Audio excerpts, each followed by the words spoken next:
যে সমস্ত কলমজীবীরা শেখ হাসিনাকে সার্ভিস দিয়েছে, স্বৈরাচারকে সার্ভিস দিয়েছে, তারা গণহত্যার সময় তাদের কলম বন্ধ হয়ে গেছিল, কালি বন্ধ হয়ে গেছিল। পার্লামেন্টের বক্তব্য শুনে মনে হয় যে উনি ভালো বাংলা জানেন আর কি, আমি কোনোটাই জানতে পারিনি। তবে যাই হোক, তো ওনার ভাষায় বললেন যে একটা আগ্নেয়গিরি লাভা। কেন আপনাদের চিন্তাটা এখন আগুন নিয়ে হবে? আপনারা পুষ্প নিয়ে এখন চিন্তা করতে পারেন না?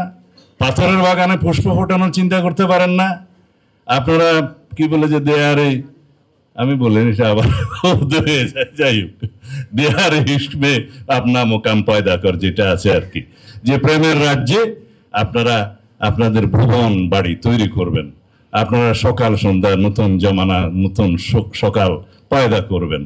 আপনারা বলে যে গুলো সে কালাম পয়দা কর, বলে না যে আপনারা ফুলকে আপনার সাথে কথা বলতে বাধ্য করবেন, সেরকম কবি হবেন। আপনাদের ফুলের সৌরভ সারা দেশে ছড়িয়ে পড়বে। আপনারা এখনো আগুনের কথা বলেন কেন? আগুনের চাপটা তো শেষ 5th of August।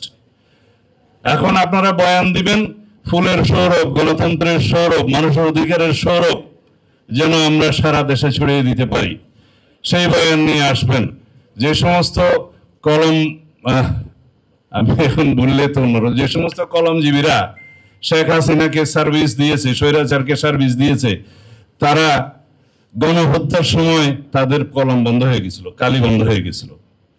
তারা যখন মানুষের উপরে গুম হত্যা এই সমস্ত হয়েছে, তখন তাদের কবিতা আর বেরোয়নি।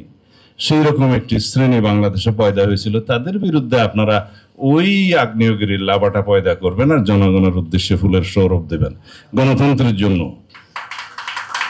আমরা আপনাদের উদ্দেশ্যে শুধু এটা বলতে চাই, আপনারা হচ্ছেন ঈগলের মতো, শাহীন যাকে বলে। আপনাদের আসমানে উড়া আপনাদের জন্য ফরজ, আপনাদের জন্য সুলতানি গম্বুজে অবসর নেওয়ার জন্য বসার সময় আপনাদের নয়। আপনারা পাহাড়ের চট্টানে বসার মতো ঈগল। আপনারা সেই রকম করে পরওয়াজ করবেন, মানে সফর করবেন, যাতে করে আপনারা আসমান থেকে বার্ডস আই দিয়ে সমস্ত মানুষের দেশের চিত্রটা দেখেন। এবং সেই চিত্রটা কেবল কবিরাই দেখে। সেই কবিরা স্বপ্ন দেখে বলেই কোনো দেশ স্বাধীন হয়, কোনো জাতি মুক্ত হয়। সেই কবিদের স্বপ্নের উপর ভিত্তি করেই বিপ্লবীদের জন্ম হয়। সেই কবিদের স্বপ্নের কারণেই কোনো জাতি মুক্ত হয়। সেভাবে আপনারা পাহাড়ের চট্টানে বসে পরওয়াজ করে আপনাদের জন্য আরও আসমান আছে, আরও আসমান আছে, সেই আসমানে আপনারা সফর করতে করতে দেশকে আপনারা বার্ডস আই দিয়ে দেখবেন এবং সেখানে কি কি বিচ্যুতি হয়, কি কি সৌন্দর্য লাগানো লাগে, সেই কবিতা আপনারা বিনির্মাণ করবেন। সেই কবিতা আমাদেরকে পরিচালিত করবে, এই জাতিকে সমৃদ্ধ করবে।